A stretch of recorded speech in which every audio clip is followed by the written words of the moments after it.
मंडळी नमस्कार. पासवर्ड आनंदाचा या कार्यक्रमामध्ये आपण आनंदाच्या अनेक वाटा शोधतोय, आनंदाचे पासवर्ड शोधतोय. बरं, हे पासवर्ड आपल्यासाठी तर उपयोगी आहेतच, पण त्या पासवर्ड पासून अनेक जणांना त्यांच्या आयुष्यामध्ये जीवन आनंदी कसं करावं याचे जर काही पासवर्ड मिळाले तर पासवर्ड आनंदाचा या कार्यक्रमाचा उद्देश खऱ्या अर्थानं सफल झाला असं म्हणता येईल. आणि आम्हाला जाणवत आहे, तुमच्या प्रतिक्रिया आमच्यापर्यंत पोहोचतायत की या कार्यक्रमाचा उद्देश तुमच्यापर्यंत आनंद पोहोचवण्याचा आहे आणि तो आनंद तुमच्यापर्यंत पोहोचतोय, तुम्ही इतरांपर्यंत पोहोचवताय. आजच्या आनंदाच्या पासवर्डला सुरुवात करताना बहिणाईंच्या एका कवितेनं करूया. बहिणाईंची कशाले काय म्हणू नाही अशी कविता. त्यातलं जर तुम्ही प्रत्येक कडवं सांगतो मंडळी, जर मन लावून ऐकलत ना तर तुम्हाला कळेल की अरे आपण जीवनात काय करू नये, जीवनात काय करावं ही गोष्ट नंतरची, पण ज्याला काय करू नये हे कळतं तोच माणूस चांगलं काहीतरी करतो आणि तोच माणूस स्वतःच्या आणि इतरांच्या आयुष्यामध्ये आनंद निर्माण करतो. बहिणाईंची कविता. बिना कपाशीनं उले त्याले बोन म्हणू नाही, बिना कपाशीनं उले त्याले बोन म्हणू नाही, हरी नामाईनं बोले त्याले तोंड म्हणू नाही. नाही वाऱ्यानं हललं, नाही वाऱ्यानं हललं त्याले पान म्हणू नाही, नाही वाऱ्यानं हललं त्याले पान म्हणू नाही, नाही ऐके हरी नाम त्याले कान म्हणू नाही. निजवते भुक्या पोटी, निजवते भुक्या पोटी तिले रात म्हणू नाही, निजवते भुक्या पोटी तिले रात म्हणू नाही, आखडला दानासाठी त्याले हात म्हणू नाही. येहेरीतून ये रीती, येहेरीतून ये रीती तिला मोठ म्हणू नाही, येहेरीतून ये रीती पोट म्हणू नाही, केली स्वतःची भरती त्याले पोट म्हणू नाही. नाही वळखला काना, नाही वळखला काना तिले गाय म्हणू नाही, नाही ओळखला काना तिले गाय म्हणू नाही, जिले नाही फुटे पान्हा तिले माय म्हणू नाही. अरे वाटचे दोरीले कधी साप म्हणू नाही, अरे वाटचे दोरीले कधी साप म्हणू नाही, इके पोटचे पोरीले त्याले बाप म्हणू नाही. दुधावर आली बुरी, दुधावर आली बुरी तिले साय म्हणू नाही, जिची माया गेली सरी तिले माय म्हणू नाही. इमानाला इसरला, इमानाला इसरला त्याले नेक म्हणू नाही, इमानाला इसरला त्याले नेक म्हणू नाही, अरे जन्मदात्याले भोवला त्याले लेक म्हणू नाही. ज्याच्यामध्ये नाही भाव, ज्याच्यामध्ये नाही भाव त्याले भक्ती म्हणू नाही, ज्याच्यामध्ये नाही चेव त्याले शक्ती म्हणू नाही. म्हणजे या कवितेमधलं ते जे एक कडवं आहे ना, निजवते भुक्या पोटी तिले रात म्हणू नाही, आखडला दानासाठी त्याले हात म्हणू नाही. मंडळी, दानाचा विचार केला तर दान करणं हा आनंदाचा खरा पासवर्ड आहे. जेव्हा जेव्हा आपण दान हा शब्द उच्चारतो तेव्हा तेव्हा महाभारतातला दानवीर कर्ण आपल्या समोर उभा राहतो. त्या कर्णाचंच एक उदाहरण मी सांगणार आहे की महानता काय असते, माणूस कुठल्या अवस्थेत कधी कोणतं दान करू शकतो आणि किती महान माणसांनी काय काय दान केलंय आणि कर्णाचं महानपण कशात आहे. म्हणजे कर्णाला जेव्हा अर्जुनाचा बाण लागलेला असतो, कंठामध्ये बाण लागलाय, रक्ताच्या धारा वाहतायत आणि आता कर्ण मरणोन्मुख अवस्थेमध्ये आहे. क्षण दोन क्षणामध्ये कर्ण या जीवनाची यात्रा संपून निघून जाईल अशी अवस्था आहे. सगळे योद्धे कर्णाच्या भोवती त्या युद्धभूमीवर जमा झालेले आहेत आणि अशा शेवटच्या अवस्थेला असलेला कर्ण, त्याच्या कडेला त्याचा मुलगा चित्रसेनही बसलेला आहे आणि त्या युद्धभूमीवरची अवस्था अशी आहे की जिकडे तिकडे प्रेतांचा खच पडलाय आणि कुणीतरी एक वृद्ध पिता की ज्याचा मुलगा या रणांगणामध्ये युद्ध करता करता मरण पावलाय, त्या मुलाचं प्रेत त्या वृद्ध पित्याला सापडलंय. पण त्याला अग्नी देण्यासाठी, त्यांचं अंत्यसंस्कार करण्यासाठी जी काही तुटपुंजी संपत्ती असावी लागते ती सुद्धा त्याच्याकडे नाही. आणि तो बिचारा त्या युद्धाच्या त्या भूमीमध्ये जिकडे तिकडे कुणी दानशूर आहे का दानशूर, मला मदत करेल का मदत असं म्हणून जिकडे तिकडे फिरतोय. आणि इकडे कर्ण मात्र शेवटची घटका मोजतोय. कर्णाच्या कानापर्यंत आवाज येतोय की कुणी दानवीर आहे का दानवीर. कर्णाला राहवत नाही. कर्ण चित्रसेनाला म्हणतो, कोण आहे तिकडे. त्या वृद्ध पित्याला घेऊन येतो. तेव्हा कर्णाला कळतं की अरे याला दानाची गरज आहे. तो वृद्ध पिता पाहतो की अरे महावीर दानवीर कर्ण, ज्याच्याकडून आपण अनेक वेळा या हातांनी दान स्वीकारलंय, आणि असा कर्ण शेवटची घटका मोजतोय, त्याच्याकडे आता काय मागायचं.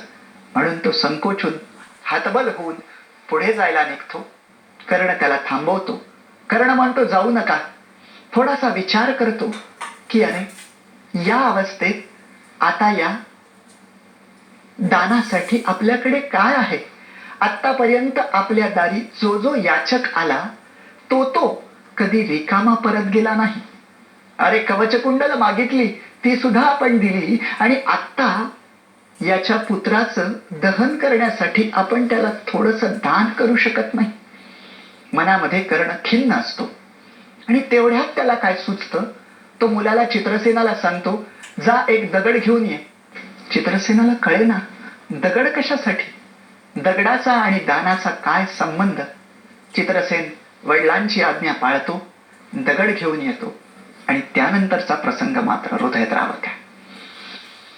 कर्ण मुलाला सांगतोय की चित्रसेना, माझ्या तोंडामध्ये एक सोन्याचा दात आहे, आणि या दगडाने तू तो सोन्याचा दात पाड आणि या वृद्ध पित्याला दे. किती अवघड अवस्था आहे बघा मुलाची. बाप काहीच घटका मोजतोय, आणि अशा अवस्थेत मुलांनी त्याच्या तोंडातला दात दगडानं काढायचा, ही किती अवघड अवस्था आहे. चित्रसेन स्तब्ध निश्चल असतो.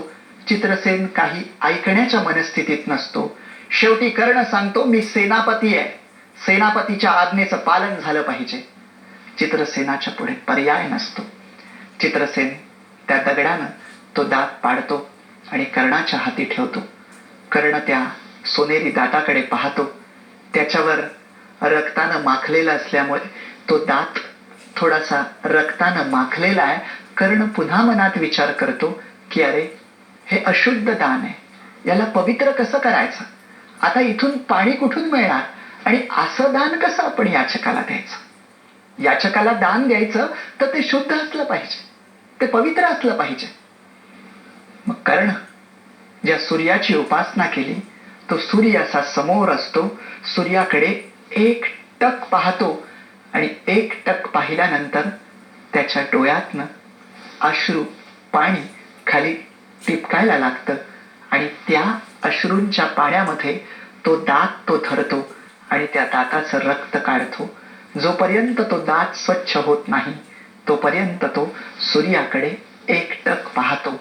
आणि त्यानंतर पवित्र झालेला तो दात, सोनेरी दात, त्या वृद्ध पित्याच्या हातामध्ये देतो. आणि त्यानंतर या जगाचा निरोप घेतो. मंडळी, असं एखादं उदाहरण पाहिलं की आपल्याला ऐकलं की वाटतं की दानाची ही किती मोठी परंपरा आपल्या संस्कृतीला आहे.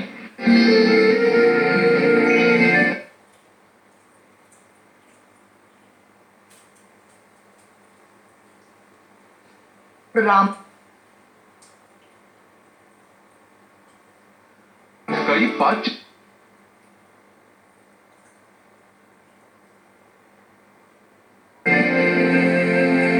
एक मला मान्य आहे, तुम्ही म्हणाल आता कुठे आपल्याला युद्धाला जायचंय, आता कोण आपल्याला सोनेरी दात कुणाला आपल्याला द्यायचंय. मंडळी, दान किती मोठं देतोय हे महत्वाचं नाही. शेवटी आपल्याकडे जे काही आहे त्याच्यासाठी त्याच्यावर अवलंबित असलेले कुणी ना कुणीतरी असणारच आहेत की. आपण 5,000 रुपये महिन्याला कमवत असू तर आपण 50 रुपये महिन्याला दान नक्की करू शकतो. आपलं उत्पन्न ज्या ज्या पद्धतीचं आहे त्या पद्धतीचं दान आपण करू शकतो. बरं, दानाचे अनेक प्रकार आहेत. पैसाच दान केलं पाहिजे असंही काही नाही. कुणाकडे बुद्धी असेल ज्ञानदान करू शकतो, आध्यात्मिक ज्ञान करू शकतो. ज्ञान देणं हे तर मोठं दान आहे. पण मंडळी, तुम्हाला सांगू का, हल्ली लोकांना ना दान करण्यापेक्षा पुढच्याचं घेता कसं येईल याच्यामध्येच जास्त आनंद वाटत असतो. दान देण्यातला आनंद हा राहिला बाजूला, पण पुढच्याचं नुकसान झालं ना की त्याचा अधिक आनंद असतो. एक मध्यंतरी मी विनोद वाचला होता. श्यामभाऊ जाम खुश असतात. बायको त्यांना विचारते, का हो आज इतके खुश का? तर म्हणतो, रामभाऊला लॉटरीचं तिकीट लागलंय. त्यांची बायको म्हणते, अहो रामभाऊंना लॉटरीचं तिकीट लागलंय, तुम्ही इतकं खुश असण्याचं कारण काय? तेव्हा तो बायकोला म्हणतो, जरा शांत बस, पूर्ण वाक्य ऐकत जा. तुला ना एक वाक्य झालं की पूर्ण ऐकून घेण्याची तुमची क्षमताच नाही. जरा पूर्ण ऐक पुढचं काय म्हणतोय. त्याला तिकीट लागलंय म्हणून मी खुश नाही. त्याला तिकीट लागलंय पण ते लॉटरीचं तिकीट त्याला सापडत नाहीये म्हणून मी आनंदी आहे. मंडळी, दान करण्याचं बाजूला राहिलं, पण आज माणसं दुसऱ्यांना काही मिळत नसेल ना तर त्याच्यात अधिक आनंदी होतात. पण त्या आनंदाला काही अर्थ नसतो बरं का. ज्याला सात्विक आनंद मिळवायचा आहे ना, तो सात्विक आनंद दानामध्ये आहे. हा, एवढं मात्र नक्की आहे की आपली काही सगळीच संपत्ती प्रत्येकालाच करणं होता येणार नाही, याची कल्पना मला आहे. प्रत्येकाला करणं होता येणार नाही, पण स्वतःच्या परीनं आपण काही ना काहीतरी करू शकतो की नाही. आज आपल्या देशाला त्याची गरज आहे. आज सरकारकडून आपण किती वेळा दानाची अपेक्षा करणार? आणि सरकारी, तुम्ही म्हणाल सरकारी योजना आहेत, सगळ्या गोष्टी आहेत, हे सगळं मला मान्य आहे, सगळं सरकार करत आहे. पण खरंच सगळ्या योजना जर जशाच्या तशा राबवल्या गेल्या ना तर प्रत्येक माणूस सुखी होईल. मग मी म्हणेल तुम्हाला दानाची गरज नाही. पण आपल्याकडे योजनेच्या बाबतीतलं एक फार रूपक छान उदाहरण आहे. योजना आणि विकास. अशी आईला 2 मुलं असतात. विकास खूप लहान असतो, म्हणजे त्याला फारसं काही कळत नसतं. त्याचं अन्न म्हणजे तो दूध पिणं एवढंच त्याचं अन्न. आणि योजना थोडी मोठी असते. आई शेतावर कामाला जायची. आई जाताना योजना मोठी आहे म्हणून तिला काय सांगून जाते, हे बघ, विकास लहान आहे, तो बाकीचं काही खाऊ शकत नाही, तो फक्त दूध पिणार आहे. तिकडे टोपलीमध्ये पेल्यामध्ये दूध ठेवलंय, शेजारीच भाकरी आणि भाजी आहे. तू काय करत जा, विकास त्याला काही खाता येत नाही म्हणून त्याला दूध देत जा आणि भाकरी भाजी तू खात जा. महिना होतो. आईला असं वाटायला लागतं की अरे, योजना तर चांगली मोठी होत चालले, गुडगुडीत चालले, आणि विकास मात्र रोडावत चाललाय. काय प्रकार आहे?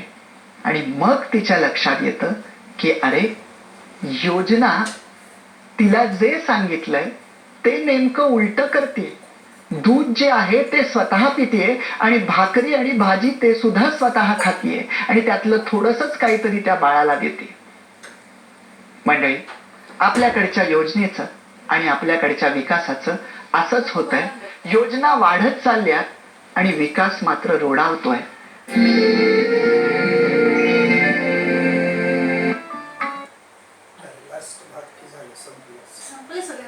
म्हणजे नाही, सगळे नाही ग, आजच्या दिवसात मी 4 ठरवले होते ना, सगळं 120 साठी सर्व काही.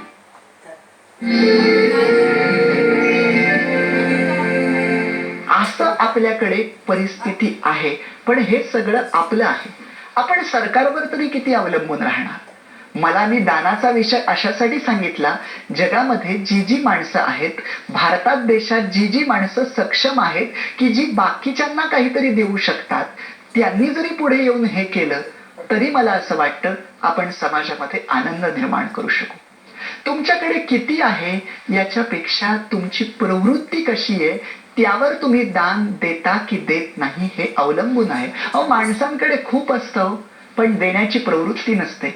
काही माणसांकडे काहीच नसतं पण तरी सुद्धा ती देत असतात. म्हणून तर तुम्हाला ती व्याख्या माहिती असेल ना, भूक लागली असताना खाणं ही प्रकृती, भूक लागली नसताना सुद्धा खाणं ही विकृती, आणि भूक लागलेली असताना स्वतःच्या ताटातली अर्धी भाकर उपवाशी पोटी माणसाला देणं ही संस्कृती आहे. आणि हे जर आपण करत राहिलो तर आपण नक्की इतरांच्या आयुष्यामध्ये आनंद निर्माण करू शकू.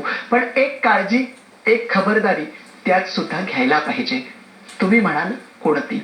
दान करताना तुम्ही ते कुणाला करताय, योग्य ठिकाणी ते पोहोचतंय का, त्याची अंमलबजावणी म्हणजे त्याचं रूपांतर व्यवस्थित होतंय का, हे पाहिलं पाहिजे.